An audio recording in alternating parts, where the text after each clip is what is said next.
Vegas, Nevada, the city that never sleeps, it's bicycle motocross like you've never seen it before. This is awesome, as the Kid Network presents the 7th Annual World Championship of Bicycle Motocross. Hi, I'm Rennie Roca, and with me today is our BMX expert, Dean Bradley, and we're going to see some exciting racing. That's right, Rennie. Not only are we going to see some of the top amateurs from around the world, we're going to take a look into the wild and woolly world of freestyle BMX. And speaking of wild and woolly, I saw you running through the airport to try to get here in time, and I know, Jay Simpson, you are not. So we have a little present for you here today, Rennie. We have a folding bike, which we're going to unfold during the show. Oh, you shouldn't have. I know I shouldn't have, but I did. Okay, Dean, here we go, and we're about to start it off with the 13-14 cruiser class. And Dean, I don't know who's going to do it, but I think we're going to have a good race today. What do you think? Well, we're going to have a great race. Now, this is the first race that we've seen thus far on the larger 24-inch wheeled, what they're calling a cruiser. Okay, now the cruiser is not only a larger wheel size, they have a little longer wheelbase and a little bit heavier weight, so they accommodate a larger rider a little more comfortably. Sounds like my kind of bike. It is your kind of bike. Okay, It fits real well. Here they go, and they're down the line, and we got a guy in a plaid shirt. Oh, look at that! That's Sean Callahan out in front. Now, Callahan is a great cruiser rider. He's good on his 20-inch, but I think he's even better on his 24. Seems like he's painted to that bike. That man is moving. Yeah, he's very, very smooth, and he's followed by Mike Allen. Now, let's see if Allen can close that gap. It doesn't look like it, but... I don't think so. I don't think so, Dean. He's got it. He has got it. He is smooth as can be. So that's Callahan, followed by Mike Allen. And you know what? Next coming up is going to be our 15 and over girls class. You know, these girls are amazing the way they race, and I happen to have a friend in this race. One of them is Debbie Calso, who's just been winning everything. This girl is unbelievable. So I'm taking my bets now, Dean. This is who I'm going to bet on. Well, Rennie, I'll tell you, if there's anybody that can beat Debbie Calso, and it's pretty slim, it's going to be Sue Ginrich. Now, Sue is number 54. Now, she's got an inside gate position, but again, Kelso is extremely tough to beat. She's got that number 1 on her plate, and that speaks for itself. She's in the center of the gate, so she's got a good gate position, but if anybody could muscle her way inside in that first corner, it's going to be Ginrich. She's a big girl. She's very strong and very competitive. Let's keep an eye on them when this gate drops. I don't know if that's fair. I forgot that she was in this race, because she is strong. Yeah, she is. She's physically larger than the rest of the girls, and she's, to be honest, she's a little bit intimidating, and I think that's going to show in this first corner. Again, keep an eye on Ginrich, and she is a yellow jersey in that number 2 gate position. Okay, well, I'm still getting on Debbie. Here they go now. They're all set. They're up on their pedals, and that 2 pedal start, which you're going to have to tell us about a little later on in the show. Okay. That's right. You can see the riders, they're balancing on 2 pedals. They don't have a foot down, and they just balance there on the gate, and they get a good snap when that gate drops. Now, okay, there they go. Look at it. You're right. Ginrich and Calso. Right. Watch Ginrich on the inside here. No, it just looks like Calso has a little bit better start, and she's away from that first corner and got a couple bike length lead on Ginrich. Watch out, Dean. Pretty soon I'll be the BMX expert if I keep picking them. That's right, Reddy. You know how to pick a winner, and Kelso is doing just exactly that. She's riding very in control of this race, and she's very smooth over this last jump. No problems. Ginrich is not going to catch her. A great ride for Kelso. Let's take a look at that again, because they really came out of that gate pretty smooth. And I thought for sure that Ginrich was going to get her. There she is, Debbie Calso. And that little girl there, Hot Shot, she's from England. She came a long way to race here. Okay. Okay, now let's watch the start. Ginrich on the inside. She's very strong. You can see she just muscles out in front of that other rider. But Calso gets a great start, goes out in front of the pack. She doesn't have any problems, doesn't tangle with anybody. And she's a lighter weight, and she's just a little bit quicker sprinter than Ginrich. She seemed to come out of that track good, but how is she going to do on this track? Okay, now watch this. She goes into the first berm, which is a banked turn, and it's a little bit rough in there, and you can see Ginrich will kind of bobble through there. It's a difficult turn, and at the tail end of that, they go over a jump. That brings them into that second straightaway. And as they come along the second straightaway, they go into that difficult step jump, which is the first jump that'll catapult you over the second higher hump. Okay? And then after that is those whoop-de-doos. Is that tough for the girls? Well, absolutely, but you can see them coming over that step jump there. It's a very difficult jump. She cleared the whole jump. She sure did, and you'll find most of the people that are winning their classes, they have to double jump that. Now, you can see those 2 jumps right in the middle of the berm. That's an extremely tricky section.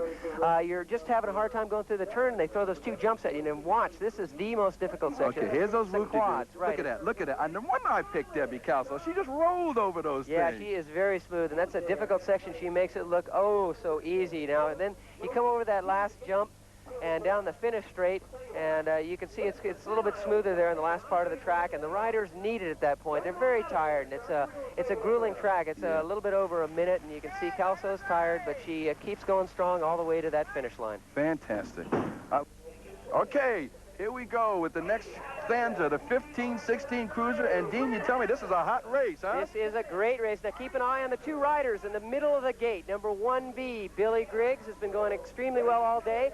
Next to him, number 2, Glenn Hammond. I think we're going to see the best battle of the day between those 2 riders. Possibly Darwin Griffin will come in there and give him a bit of trouble. But again, I think Billy Griggs has got to be my favorite in this race. We just had a great shot of what the track looked like for the riders. But here they come down the line. Look at these guys go. Isn't that Darwin in front? Yeah, that is Darwin Griffin. And again, you can see now Griggs might throw a pass on him. Okay. Griggs could come from behind at any time. Now, he may very well do this in this last corner. Keep an eye on Billy Griggs in the 2nd position. Darwin looks like he's not going to give it up, though. He looks like he doesn't want to give... Uh-oh, I think it's coming to us now. Oh, what a move! There goes Billy on the inside. Oh, my goodness, look at that. And Billy, oh, what a move! Great move by Billy Griggs, and we haven't seen any riders pass down that last straightaway, and you can see Griggs saved his best for that last straight, and he powered right past Griffin. Look at that. Okay, now watch. Griffin drifts out a little bit wide in that corner. Griggs sees daylight, and he doesn't wait for a personal invitation. He takes it, and he gets him over that last jump, powers past him all the way to the line. I didn't believe you when you said it. I couldn't believe he was going to do something like that. Great move. Griffin should have known better than to give Griggs the inside line. Fantastic. He reminds me of some of the acrobatics of the freestyle riders that we're going to see pretty soon, and boy, that's exciting. That is extremely exciting. Oh, that really turned me on. Okay, up on the line now, Dean, is our 9 and 10 open class, and this is a little bit slower, but yet and still it has a lot of excitement in it. It sure does. These kids are amazingly talented for such a young age, and you can see that there's a couple number 1s up there. One is Jason Donnell, and another is Mike Luna. Now, these kids have been racing extensively over the last couple years, and they've worked extremely hard to get those number 1 plates. Now, I think the battle is really going to be between those 2 riders, so let's keep an eye on those 2 riders. You know, what's amazing is to watch the clothing that these kids wear. They're so sharp. I mean, they're brightly lit. They just light up a racetrack when they come down the track. I know their parents are proud of them. You can tell by the way they dress them. And when this race is over, we're going to look at something really special from our stylist himself, Dean Bradley. But they're ready to go now, so we're ready too. Okay, they're on their pedals. Now, these kids don't all do the 2-pedal start. No, it's difficult when you're a real young rider to keep that balance. Okay, look at number 1. There's our number 1 rider. He's with the Sea Duck. Oh! Okay, now you see Jason Donnell came over that first jump. He lost his pedals, and he's sitting on the top tube. That's the race for Donnell. What's got to be a heartbreak. He's a very talented rider, and he had a great start there. He had the whole shot, but he slipped those pedals, and that is a critical mistake, and he went from first to last in a blink of an eye. And look at that. We were talking about style and clothing. Our first-place rider's got on jeans, the only one in the crowd, so he's got to be making fun of everybody out there. From right past, look at that kid go. 3:06, that is Timmy White. Now, Timmy has to be extremely happy with that ride. What a ride. And again, a heartbreaker for Jason Donnell. Okay, we're going to see a replay of what happened to him because I couldn't believe that. I mean, he came out of there like a okay, now watch Donnell. Donnell is on the 2nd gate position. He gets a great start. Now, as they're coming down there onto the flat, they're applying maximum pressure to those pedals. And watch when he comes over this jump. His foot will slip off, and he ends up sitting on that top tube. Now, that's why they have the safety pads. The safety pads are extremely important. Now, watch right there. His foot comes off, sits on the top tube, comes down on that jump. That had to hurt, but with those safety pads, it really reduces the risk of injury. This is one of the safest sports going, and that's the reason why. It's also one of the sharpest, so let's take a look at some of the safety clothes that the kids wear to reduce that risk of injury. Exactly, and you did this earlier. Let's take a look at it now. As you might well imagine, freestyle is a rough and tumble action sport. So here with us today is Bob Morales, president of the American Freestyle Association, with rider Scott Freeman to show us a typical freestyler's dress. Well, Dean, we're going to go from head to toe here. Starting off with a helmet, very important part of the rider's gear.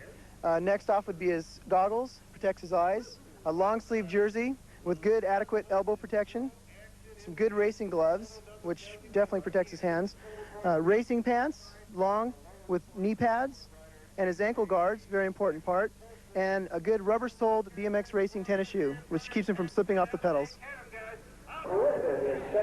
Okay, up standing now is our 11-12 open class, and we are just about set to go. This is an interesting race. Dean, tell us about it. Well, the 11 and 12 Open is pitting 11 experts against the 12 experts. Now, the 12-year-olds don't necessarily have an advantage over those 11 years old, and that's what makes this such a great competitive class. Now, I've got a couple favorites in here. On the far outside of the gate is Aaron Sally in that bright yellow, red, and black uniform, and on the inside of the gate is number 65, J.D. Finney, but probably my favorite rider here, due to his great name, is number 1 in the center of that gate, Bummer McMonagle. What a name. What a name. Okay. Bummer. But don't discount Derek Garcia, number 190. He's right there beside J.D. Finney. This is going to be an outstanding race, one of the most competitive of the day. I'm picking 190. I'm picking Derek Garcia. I remember that name. Right, Garcia is an incredibly stylish rider for so young. Here he comes. Look at him. Oh, I think my man's going to get it. Okay, now that's Aaron Sally on the outside. Now Garcia falls in behind him. Now, Garcia is a smaller rider than Sally, so he's at a bit of a power disadvantage. But watch him. He's a very smooth and stylish rider. He knows how to swoop. I remember that. Well, it's going to be tough to beat Sally. Sally's going through those quads very smoothly. He's a lot bigger and a lot stronger than Derek. He sure is. Now, again, Garcia is an 11-year-old. Sally is the 12-year-old, so he does have a bit of an advantage. But as you can see, Garcia holds his second place all the way to the finish. A great ride by both Aaron Sally and Derek Garcia. Well, that was a good race. And upcoming now is their counterpart in the female sector, 11-12 girls. Now, this is a little bit different because they don't do it the same. Why don't you give us who's in the race and tell us your favorite? Well, number 58 is Melissa Vogel. Number 72, Melanie Green. And then number 2, Tiffany Kellner. Number 1, Chriselle Gill. That's got to be my favorite. Number 1B, Shannon Bailey. And finally, number 99, Patricia Kennedy. So, again, keep an eye on number 1, Chriselle Gill. That number 1 plate speaks for itself. Now, you can see there's 2 number 1 plates. There's a 1 and a 1B. Now, that means that they have won their respective age groups in a certain region within the country. So, they're both champions in their own right, but we'll see who's the real champion today here at the World Championships in this 11 and 12 girls class. This is the World Championship, and that's amazing because, you know, these kids come from all over the world to race, and let's see how our 2 number 1s do today. I think they're ready to go. These girls are all doing the 2-pedal starts, though, with the exception of the one little girl on the end, and now she's up. Watch that center of the gate. We got the 2 number 1s. They're going to face off. Side by side, and that's the way they come down the hill, side by side. But, Dean, look at that. Number 58, Melissa Vogel. She jumps out in front, and she is a larger rider, you can see, than most of the pack, so she has got quite a strength advantage. And, boy, is she using it to her advantage here. She sure powered over that jump. Okay, now let's watch Melissa through these quads. We could have a pass coming up. You never know. You called it again. I think you called it again, Dean, because she is coming up sharp. Okay, now watch Gill on the inside. She just doesn't have the power, but maybe at the line. No, Melissa keeps the power on all the way to the finish and just beats out. Okay, we're going to take a look and see what happened there with Melissa and see why she powered past the young lady. They're bringing it up on earlier we saw Billy Griggs swoop inside there to pass, but it's a real difficult move, and I think that Melissa wasn't quite tired, and she kept the power on all the way to the end. And Chriselle Gill looking a little tired there. She's just not aggressive enough to get her on the inside. But again, a great try. Oh, no question. I thought for sure that she was going to get her. Look at how she's right up underneath her. She's making all the right moves, but like you said, she just doesn't have the strength to do it against the bigger girl. She looks a little tired there. At that point in the track, it's real tough. Okay, here we go. Dean, it's been great so far, and you've done some great interviews today, and this one is on some bicycles. Right. What it's all about. Let's take a look at some of the safety gear that's on the bikes to make this a real safe sport. To the uneducated eye, the BMX freestyle bike may seem similar in appearance to the BMX racing bike, but in fact there are an awful lot of differences, aren't there, Bob? Yes, Dean, there are. Freestyle bike runs a front and rear handbrake for better maneuverability. They run the safety pads all along for protection. Platforms, usually on the front fork and also sometimes near the rear axle. A nylon cast wheel for strength. Platforms on the rear, on the top of the frame, also on the rear back chainstay.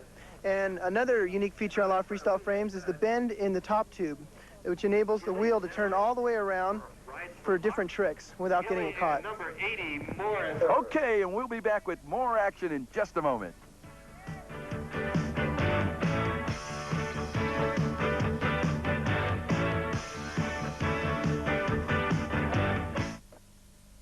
These are my favorites. It's the 7 expert class, the little guys. Tell us about it, Dean. Well, these kids are seasoned vets at 7 years old. They're expert riders, and you'll be very surprised at how well they get around this track. Now, on that far inside position is number 222, Eric Helma. Next to him, number 6, Jarrett Badham.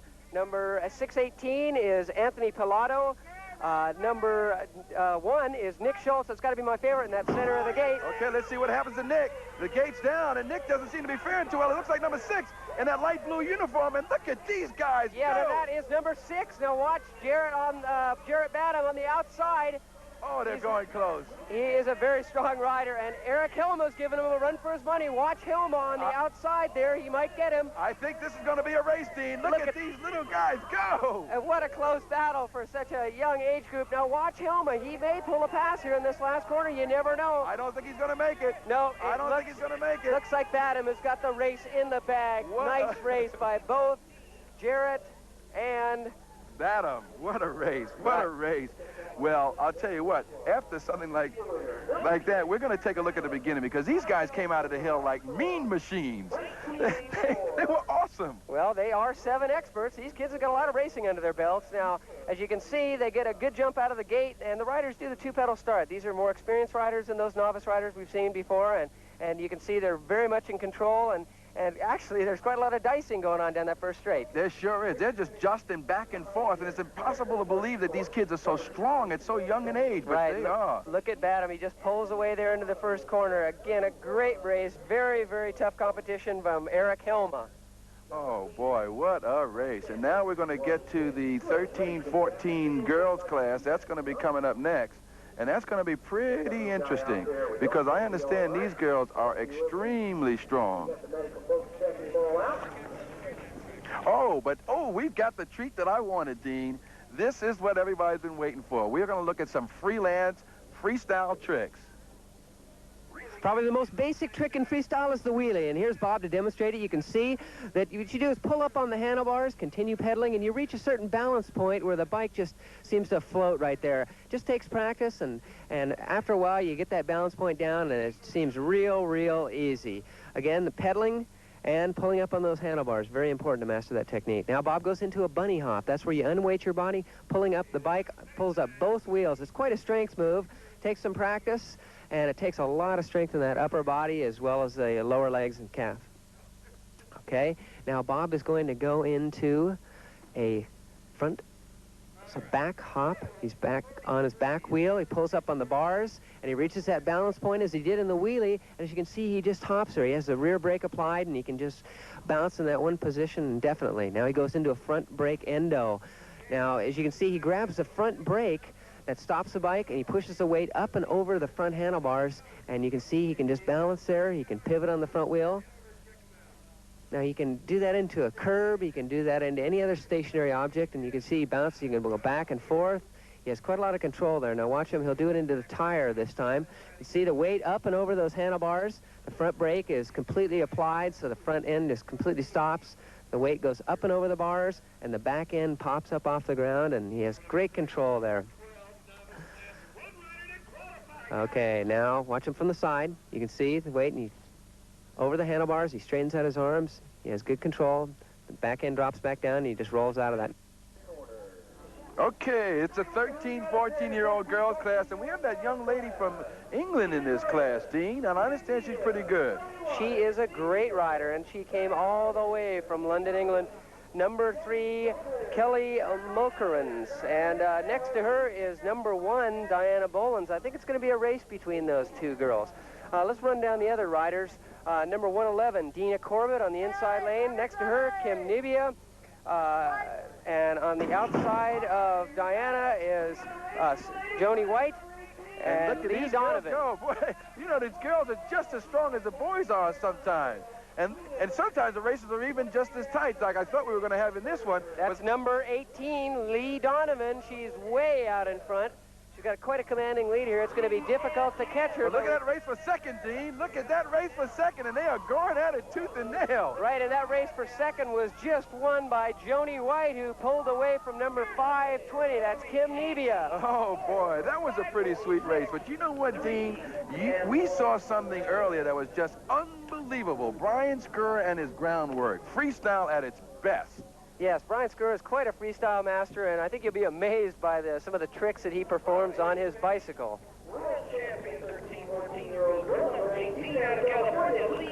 There it is. That's the Skura tuck, he calls it. He does a front flip over the front of the bike and pulls the bike back over him and remounts it. Phenomenal trick. Skura is a master of freestyle.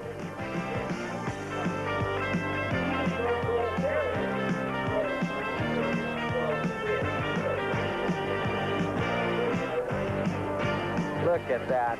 Actually flips his bicycle around in a 360 and keeps on going. The man is just incredible. Unbelievable. You can see he has foot pegs up there on the front forks, and oh, that is a phenomenal trick. That is a Skura original. No one else can do that trick, and Brian, you can see, makes it look so easy. He's making it dance. Yeah. He's actually dancing with that bicycle. Yep, the freestyle ground routines are almost like break dancing on a BMX bike. They have the music going out of their big ghetto blasters, and it's a great sport. Unbelievable.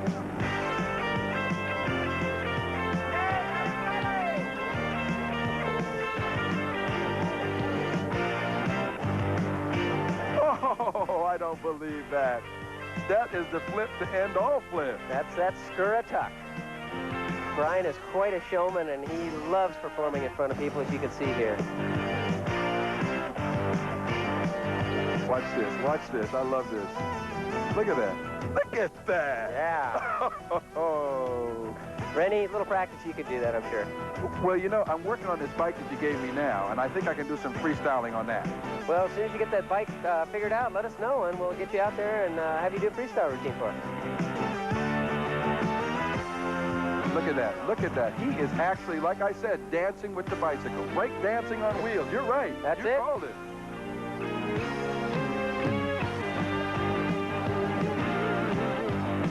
Look at that balance. Is that incredible? Ham. What a ham. He is. He's a big ham. He's quite a showman. Dancing on the back pedal. Watch this, Dean. I love this. I love this part. Yeah, this is a new trick Brian just came up with. It's a pedal spin. He actually pivots the bike all the way around on the pedal, and you can see he makes it look all too easy. Oh, he's going in for the kill now. He's setting us up for something great, I bet. Watch. Yeah, now you can see the freestyle bike is a very specialized bike. He's got different platforms around the bike that he can walk on and stand on and balance on for the various maneuvers he does during his routine. So a freestyle bike is quite specialized. Okay, now watch this. Here we go, the Skura tuck in slow-mo. Amazing. Brian Skura. Take a bow, Brian. Take a bow. What a ham. Okay, Dean, this is your race, the 9 expert class. I know you got something to say about it. Well, I sure do, Rennie. Earlier in the show, we saw the 9 and 10 open, and the rider that jumped to an immediate lead was Jason Donnell. What happened to him is he slipped his pedals over that first jump and went from first to last in a blink of an eye. He's going to redeem himself. He sure is. He's got a bone to pick. Watch him. He's in that number 7 slot, and there he goes. Okay. Another hole shot. There he goes. Now, this time, let's see if he falls off his bike again. Well, he's falling into the second position there. But he's coming. He's going up high in the berm. He's going to throw a pass here. Look at that kid go. He is out for revenge. He simply outpowered Jake Carroll down that second straightaway and over that tricky step jump. Now, watch Donnell go. He's just going to pull out his lead here, but no. He's got company. He's got company, Dean. That Jake Carroll is not going to be shaken here. He's on the inside. He's going to be on the finish. Oh, no! Just about did it, boy. He powered all the way around. Okay, let's see what happened at the end of this, Dean, because I thought that little kid was going to get him. I thought for sure. It looked like it was going to be those nip and tuck type races. Okay, now you can see in the last corner, Donnell starts to sweep out a little bit wide, and Jake Carroll does not need an invitation there. He's trying to sneak in the inside, but Donnell simply outpowers him to the finish, but a great effort on Carroll's part. Didn't get to crash the party, did he? Not quite. Upcoming on the Dean, we've got the another young fella coming up. That's right, Scott Freeman. He's 12 years old, and he is an amazing freestyler. You'll be amazed at how great a rider he is for only 12 years old.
Okay, here we go. We just saw an incredible 12-year-old before the break, and now here are the 12-year-old experts. Dean, okay, tell me who you're picking in this one. Well, I got a couple favorites here. Number 65, J.D. Finney's looking real strong today. I remember him. And also Aaron Sally, number 4. Those have got to be two favorites, but I'll tell you what. I'm betting on Sally. 190 I'm going on Sally. Is Derek Garcia, and he's going to be downright impossible to beat. Nope. He's falling into second place here, but Sally has got an early lead. Now, wait a minute. Earlier we saw Derek Garcia catch Sally. Maybe we're going to have a replay here. Okay, let's see what happens. Boy, that Sally is a strong rider. He sure is, but watch Garcia. Garcia could easily make up these bike lengths, but Sally is riding a flawless race, and it's going to be downright impossible to beat him. Look at that. Sally turned around as if to say, what? Are you kidding? You can't catch me. Amazing. Okay, it's the 13 expert class, and Dean, these guys have been known to be extremely exciting. Yeah, they have. They're almost the perfect size for those 20-inch bikes, and it's a very, very competitive class, and we find the majority of the riders out here will probably fall between 12, 13, and 14 years old. Keep an eye on Robert McPherson, number 1, and Damian Burnell, number 9. Now, Burnell has come out to an early lead, and he is challenged by number 1. That's Robert McPherson. And watch McPherson and Burnell. This looks like a race, Dean. This looks like sure a is. race. Now, don't discount Burnell. He may be in second right now, but he could easily swoop on McPherson. There was a kid in the plaid shirt. That's right. Look at Burnell. Look at Burnell swoops underneath him in that third berm, and McPherson takes the lead back. Great race here. But they got company right behind them. Look at this. Oh, unbelievable. That was... Okay, we're going to see this one again because we had a surprising rider come up from third. Actually come from nowhere up to third into second. Okay, here it is. Off the gate. You got it, Dean. Well, you can see that Damian Burnell gets a great start, and so does McPherson, and those guys aren't giving each other an inch. So they're both dicing into the first corner, and it's very, very tight racing. Okay, now you watch there. You can see that Burnell may have the maybe in second, but he definitely pulls a what they call a swoop move in this corner. Watch him. Keep an eye. Goes on the inside. Right under him. Right under him. Slingshots around, and he comes out of that corner. But again, both riders are right together going through those quads, and they're not giving each other an inch. It's wheel to wheel, tire to tire, bicycle to bicycle, just going at it. That's right, and McPherson comes out the winner. We had a chance to talk to some of the international riders that are here from the event, and I think they have some interesting things to say. I'm standing here with... Jane Windle. Jane, how old are you? 18. And how long have you been involved in BMX? I've been involved from the start of BMX in England. I've been racing for about 5 years. Now, is it true that you're here for the World Championship for the 5th time? That's correct. I've been 5 times running. It's traditional now. So what kind of rider is going to win out here today? Probably somebody that's got a lot of power to get to this first turn first, because basically the track's easy. You get to the turn first and you pretty much got it made. Would you consider this a better track for your cruiser than you would your 20-inch bike? It's hard to say. Today, yeah. For me, it's been the cruiser I've been doing a little better on. So if you had to say who's going to win Pro Cruiser, who would you say? Well, definitely, I think I'm going to win it. I'm standing here with... Jolene Hook. How old are you? 7. You're 7, and you're from England? Yes. And how long have you been racing BMX? Half a year. Half a year. Half a year, huh? Now, are you pretty excited to be here? Yes. Did you do pretty well today so far? Yes. That's good. Glad to hear it. Glad to have you here. Thank you. Okay, here we go with the 14 expert class. That was the prettiest little girl I've ever seen. Dean, tell me about this class. Well, the 14X class has got a rider, Sean Callahan, that we saw earlier win the 13 and 14 cruiser. He's number 3. He's in position 3 on the gate, and he is going to be the rider to beat. There's no doubt he's on a hot streak. He put it together on his cruiser. Let's see if he can put it together on his 20-inch. Let's see if one win begats another. I think that's the name of the game. Okay, they're down the hill. Dean, you call it now. Great start by rider in the Patterson colors on the outside. We don't have a number on him yet. It's number 2. That looks like David Bentley. Oh, he's doing good. Callahan got bumped 2 or 3 times. Okay, now that's Dan Milwee behind the Patterson rider, and it doesn't look like he's going to be able to catch him. But let's watch that last corner. Things can change. I don't think he's going to get him, but he sure is trying hard. No, but Bentley rides away with it, and a great ride also by Dan Milwee in second. The new world champion in the 14 expert class. Okay, you know, Dean, the aerial BMX is interesting, but you've got to look at what it takes to get started on the ramp. So I thought was interesting, and let's go back and look at what happens when a kid is just getting to start out on the ramp. Okay, one of the more difficult ramp tricks in freestyle is the drop-in. As you can see, Bob has his bike in the wheelie position. He's got one foot planted on the top of the ramp, and he's got his rear brake applied, so the bike's not going anywhere. What he'll do is he'll push off. The bike will drop in onto the ramp. Very smooth. Here, Bob starts out with one of freestyle ramp's easiest tricks. It's called a rollback. What he does is drives up on the ramp, and he rolls back. It takes quite a lot of balance to get used to riding that bike backwards. As you can see, Bob's got it mastered now. You just keep going up higher and higher, and finally you'll be ready to actually do some maneuvers on there. But you do need to get some speed going up the ramp in order to do an actual trick. So as you can see, Bob's getting some good speed here. He comes up the ramp, and he does a kick turn. And what you do is you go up, you pivot on the rear wheel, pull up on the bars, and the bike spins around and heads back in the opposite direction. Okay, this is an interesting class. It's a 15 expert class, but we've seen guys go straight from 15 to pros. Dean, what do you think about this one? Well, just like the 16 and the 17-year-old experts, these guys are all aspiring pros, and it's going to be a very, very competitive race. Keep an eye on number 1B on the inside of the gate, Darwin Griffin. Now watch, Griffin has got an early lead, and he pulls what is called the hole shot, and he is gone. Oh, Darwin is a kid to beat. He wants to make that trophy dash for the World Championship. That's right. Now, number 8 is Jim Mackey. Now, watch Mackey. Mackey goes into a bit of a brake slide. He almost had Griffin there. Now, he's on Griffin like a shadow. Keep an eye on Griffin, though. He's not going to give up an inch to. Griffin almost won the World Championship last year, and he missed by a bike length. Oh, he's got it this time. He is our 15 expert world champion. 16 advanced class on the line. Dean, tell us what we've got there. Well, we've got 16 experts, essentially. Number 15 is Eric Batty. Keep an eye on him. Number 56, Dave Andreessen. 57 is Troy Thomas Lupo. 44, Scott Evans. 37, Scott Mitchell. 64, Brian Gibbs. And 31, and they Tom are down. Clark. And it's 44 in the red shirt. No, it looks like 57 snakes on the inside. That's Troy Thomas. Look at these guys. Wait a minute, the lead changed. No, second place changed again. Okay, to keep an eye on Luke Cho, though, he seems to have a lead pipe cinch on this lead, but you never know. A great race for second, third, and fourth. This is the kind of... Oh! Second place rider goes down. Too bad. And now it is a lead pipe cinch, as you call it. It's his. He's got a Hutch jersey on, and he's going to cross the line first. That's right. Luke Cho wins it, followed by Scott Mitchell in second. Okay, here they go. Down the line. Dean, what do you think here? Well, you could see Luke Cho and Mitchell were having at it there right at the beginning of the race, and it continued all the way around the course. But Luke Cho looked to be a bit like a physically a stronger rider than Mitchell. But Mitchell stuck with him all the way through the course and all the way to the finish. There's that first turn that they all talk about. Very dicey through there. A lot of races are won, a lot of races are lost in that tricky first corner. This step jump that they're coming to, they don't have quite the finesse of some of the other, let's say, expert riders do. And you can tell the way they take it. They seem to be just a little shaky coming over that step jump. Okay, here we are with the 16 expert class. And the winner of this race goes to the World Championship Trophy Dash. Dean, this is going to be a hot one. This is going to be some race, Rennie. Now, I want you to keep your eye on the 4 outside gate positions. That's number 8, Brian Gass, on the far outside. Number 1 next to him, Glenn Hammond.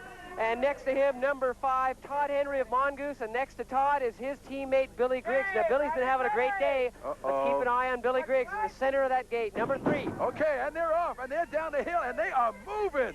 Look at that rider in the middle. Dean, who is that?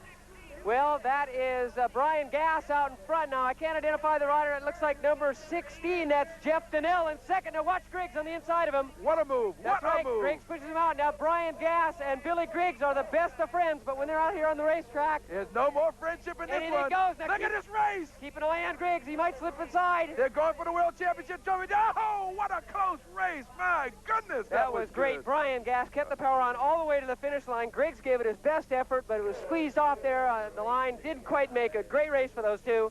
Okay. Okay, here we go. Here we go. We are ready to go now. We're on the line right now for the World Championship Trophy Dash. And let's see, from the 16 expert class, Dean, we've got Brian Gass.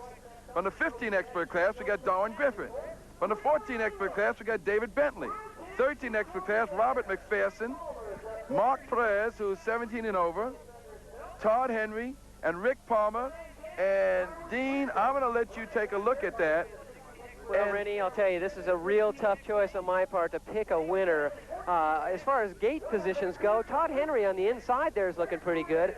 And then Rick Palmer has got to be probably the strongest rider out there. He's next to Todd. And so I would watch the inside of that gate. And Robert McPherson, number 1, is next to them. So I would be going with probably the riders on the inside. Well, I'll tell you, I can remember last year's Trophy Dash World Championship, and if I'm not mistaken, Todd Henry, as a matter of fact, Todd Henry was right there in the run, and he almost got it. Now let's see what he's going to do this year, because history might repeat itself again, or he might make amends. Right. Now, Rennie, don't discount Brian Gass on the outside. He started in that outside position before today. He could get a good snap out of the gate and be gone. Okay, they're off, and they're down the line, and they are, oh! It's 3 abreast. That is Palmer, followed by Bentley. They're teammates, but look at Griffin on the outside. And he falls into second. And oh, look at this. Look at this. This is going to be a race. Griffin makes a great move on the inside, but goes down. What a... Too bad. Palmer's out there all by himself now, and the race is over. For all intents and purposes, Palmer is just going to walk away with it. History repeats itself again. Last year, the poor kid did almost the same identical thing. Let's look at it again, because we saw this happen last year. The almost exact same thing, Dean. That's right. Now, you can see that Griffin gets a great start, but Rick Palmer, who's the largest and strongest rider out of the pack, he really kind of takes control there. And David Bentley also got an excellent start, and they're both teammates. Now, watch them through the first corner. It's almost 4 abreast going through that first turn. Right, and you can see that Palmer slips underneath McPherson there, and it pulls into the lead. But you see that Griffin slips by on the outside coming out of that first berm. He made a great move. Just an incredible move. That was, and now watch, over this step jump, Griffin is going to set up Palmer, and he knows he can make this move on the inside. Now watch, over the step jump, Griffin's on the outside. He's swinging in the inside. He goes into a bit of a brake slide, you see, squares off the corner, and he's just starting to sneak underneath Palmer when disaster strikes. And Griffin's a gambling man, and this is Las Vegas, but it did not pay off, and he goes down. And Palmer gets a chance to pull away from the pack there. They had problems getting around Griffin, and he builds up quite a lead coming over those quads and heading down toward that finish line straight. What a race. You could tell that those two guys were going to be going wire to wire until that unfortunate accident happened. And Palmer, like you said, is so much stronger than the rest of the pack. When Griffin ran into him, it was like running into a brick wall. Yeah, but again, great move, great effort on Griffin's part, but it just did not pay off this time in Las Vegas. Okay, I'm here with Rick Palmer, and Rick, you had quite a day of racing. Can you tell us a little bit about it? Well, first I started off by winning the 17-21 cruiser class. It was pretty tough, but not really a lot of factory riders here. Then after that, I won the open class. I was in second all the way to the last corner, second to last corner. Well, some guy left the open space on the inside, and I took it, and I won that class. The last one, probably the hardest or the most prestigious, was a 17 extra class, so I won from start to finish. Really made me happy. Now, tell us a little bit about that trophy dash and that last-ditch pass effort by Darwin Griffin. I was a little nervous in the trophy dash. I don't want, a younger rider to beat me or anything. Dave Bentley, another rider on Patterson, got out of the gate good, and I passed him down the first straightaway. And going that second last corner, Darwin came on the inside and he gave me a little bump. I bumped him back, and he had a good try, but I wasn't about to give it the World Championship. Well, that's great, Rick, and congratulations on your World Championship win. Well, you've heard about heavy metal. This is heavy metal. Look at all the metal here that these youngsters have won. Every year we have the World Championship, but every year we never get an opportunity to talk to the bicycle shop team that wins the World Championship. From Tempe, Arizona, we have the Bartley's bicycle team, and these kids have walked away with the World Championship. How about when I hand you the mic, you tell me your name and how old you are? Billy Ramsey, 13. Mike Rockwood, 11. Tiffany Kellner, 11. J.D. Finney, 12. Mike Campen, 7. John Reyna, 8. Okay, and I understand they've created their own song. So if you're ready, on 3, I want to hear this championship team song. You ready? 1, 2, 3. Bartley's is our name and racing is our game. We got winning on our mind right to the finish line. Over here, over there, we can win anywhere. But we're here to have fun and we're still #1. That's why Bartley's is our name and racing is our game. Woo! Hey, how about that, huh? The World Championship bicycle team. Congratulations, guys. What do you think of that Bartley's team, huh? Great racers and probably even better singers. We've seen some really fantastic racing today, some amazing freestyle, and Rennie, how's that bike coming along? I'm not sure, Dean. You know what? I know that something is supposed to happen so I can get on it and ride it. But right at the moment, I can't tell whether I'm coming or going with this thing, and... Rennie. Huh? Here, let me show you. Oh, get out of here. Are you serious? Yeah. Oh, no. Oh, no. You mean that... Dean, come back here, please. We got to close the show. I got to tell you, you're right. The Bartley's team were fantastic. Palmer was fantastic. The racing was incredible. This year's World Championship turned out to be one of the greatest we've ever had. The racing was unbelievable. Dean, tell me, before you ride off with my bicycle, what do you think? How do you really feel about the 7th World Championship? Well, I'll tell you, I don't think the weather could have been better. And again, we got to commend the USBA for just fantastic track conditions and some great competitors out here today from all around the world. And you couldn't beat it. You know the thing that got me? I'll tell you, watching that freestyle. I was thinking about Skura. Going on, taking that bike and just flipping up in the air, that was unbelievable. I never thought I'd see anybody do what he did with a bicycle. I was looking at him and I thought, here's a guy, he's what, about 6'1", 6'2". He's not what you call a little tiny guy, and yet he takes that bike and plays with it just like it's a little toy or something. Yeah, Skura is probably one of the best ground freestylers in the world today, and we saw that Skura tuck, which is his move and his move only. I don't think there's too many people that would attempt that on a bicycle. And how about Scotty, 12 years old? Here's a kid that's been doing freestyle since, about 7 or 8 months, and already he's got the bike where he can sit it down on the ground, turn it around in circles, and that one move that he did was unbelievable. The racing was fantastic. I think this has got to be one of the most incredible World Championships we've ever had, no question. I'd have to agree. Well, for Dean and myself, I got to say, It's been a gas. That goes double for me. Thank you, and goodbye. Oh, wait. It's my bike. Remember? I ride. Here. Be careful, Rennie. Okay.